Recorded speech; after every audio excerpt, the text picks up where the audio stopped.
threat posed by the Gripens, their cockpit threat displays suddenly filled with multiple high-priority contacts. Suddenly, F-35-A Lightning IIs appeared.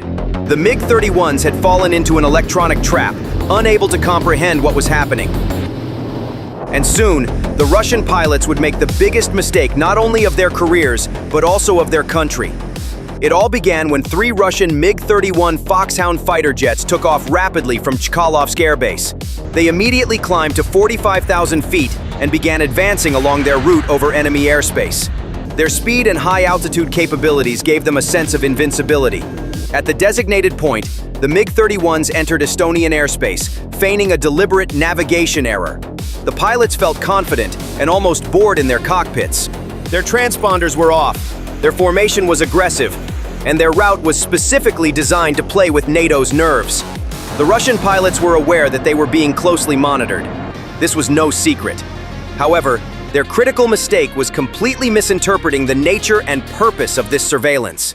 They assumed they would receive a standard NATO warning a few minutes later, perhaps be gently escorted by a pair of F-16 taking off from Lithuania, and then return to their base like heroes after this minor show of force.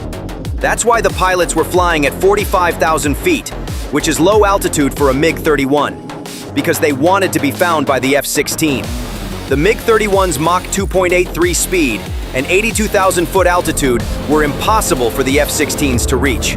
An F-16 jet could not fly above 50,000 feet, which would spoil the Russian pilots' fun. Even if NATO air defense systems could reach the range, it would be very difficult to hit a target at the speed of a MiG-31 at an altitude of 25,000 meters. This is why the Russian pilots were so confident. However, this assumption would soon turn into the biggest mistake of their careers. NATO's Combined Air Operations Center, CAOC-UDM in Germany, had labeled these 3 MiG-31s as high priority from the moment they took off from Kaliningrad. But the order given that day was not a standard scramble, emergency takeoff order. The order contained extreme coldness and calculated patience. Allow the targets to enter our airspace. This was not a moment of weakness, it was an invaluable opportunity, and what followed would render the Russian MiG-31 completely useless. As the Russian MiG-31 fleet advanced over the Gulf of Finland, north of Estonia's Hiiumaa Island, every minute spent in Estonian airspace increased the Russian pilots' confidence. The 5th minute. The 10th minute. They were joking on the radios, interpreting NATO's lack of response as cowardice. The powerful Zaslon M passive electronically scanned array, PESA, radars were scanning a wide area, but detecting no threat. The screen showed only civilian traffic and empty space. However, while they were searching for something, they themselves had already been located, classified, and targeted. While they thought they were flying alone in Estonian airspace, they suddenly became the guests of honor at a very crowded party. About 80 kilometers southwest, 2 F-35s took off from Amari Air Base in Estonia. These 2 Italian F-35-A Lightning IIs, on patrol duty, were flying in completely passive mode, flying at a much lower altitude and in complete electronic silence, MCON. The 2 Italian F-35s were tracking the MiG-31s step by step.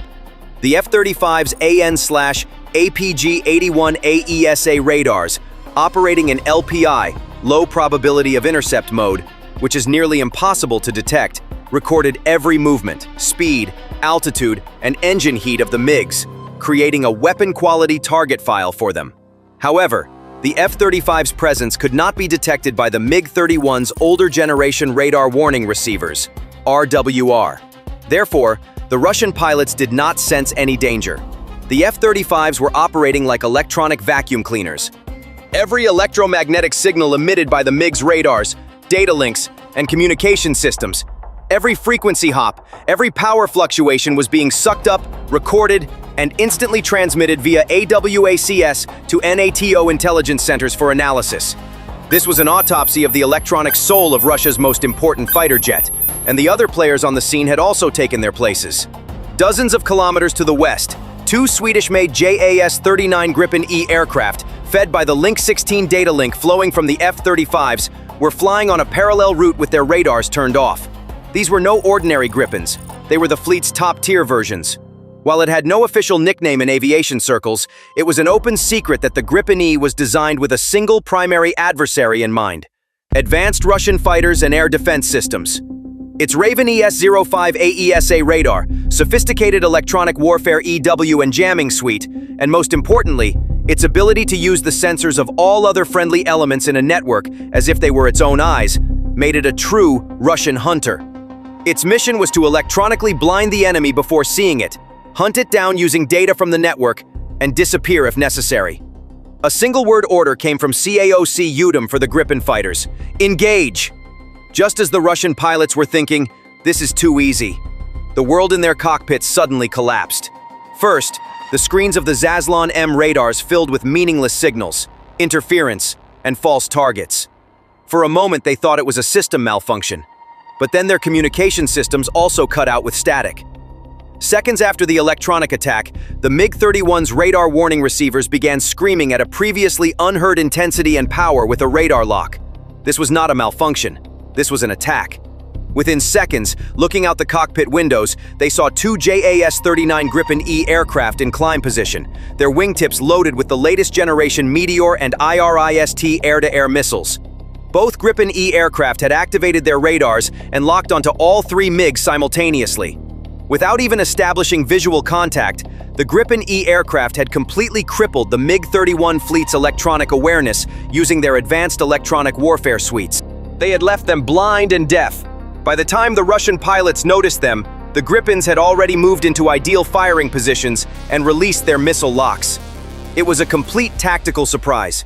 As the Russian pilots reeled from the shock of this sudden threat, their threat screens lit up further with the activation of F-35s. Now, they were not only blind and deaf, but also completely trapped. In the midst of this chaos, two Gripen fighters appeared calmly and professionally right next to the MiG-31s, as if on a training flight. The seeker heads of the Meteor missiles under their wings were pointed at the Russian aircraft. The Meteor missiles left the MiG-31s completely helpless because they were traveling at Mach 4+. The Swedish pilot's voice came over the emergency frequency, cold as ice. Russian fighter jets, you have been in Estonian and NATO airspace for 12 minutes. Your electronic systems are under our control. Your radars are inoperative. Multiple missiles are locked on your position. You have one option: return immediately to Russian airspace. This is not a warning, it is an order. For the Russian pilots, that moment was the end of all training, all propaganda, and all assumptions. Their superior speed and altitude were useless.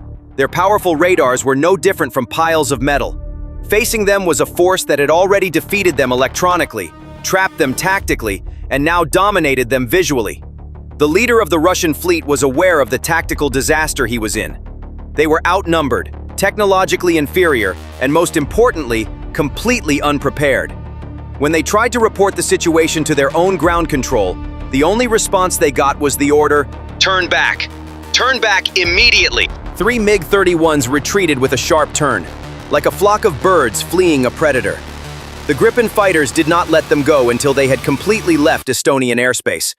The F-35s, meanwhile, continued to record the entire retreat, the Russian pilots' panicked maneuvers, and their communication attempts, shadowing them like invisible specters. Not a single shot was fired at the end of this operation, but this was a defeat far more crushing than any physical clash.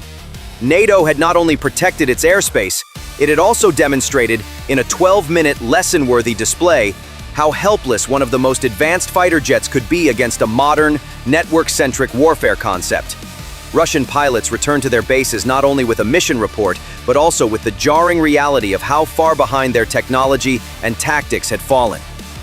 After this incident, any subsequent deliberate and aggressive violation of NATO airspace would be met with lethal force under predefined conditions. This decision had the full support of Estonia, Poland, Sweden, and Germany. Even US President Trump made his position clear. Well, I don't love it. I don't love it. I don't like it when that happens. Such rogue behavior should not be tolerated. They should be shot down if necessary. So, could NATO jets shoot down the MiG-31? On paper, the MiG-31 Foxhounds' capabilities were formidable. With a service ceiling exceeding 80,000 feet, approximately 25 kilometers, and a speed of Mach 2.83, nearly 3 times the speed of sound, it was the world's fastest and highest-flying operational fighter aircraft. So, how could such a target be stopped in an air-to-air combat? We saw how it could be stopped at low altitude on September 19th. Advanced electronic warfare, network-centric data sharing, and a combination of 4.5 fifth-generation fighters rendered the MiG-31's speed meaningless.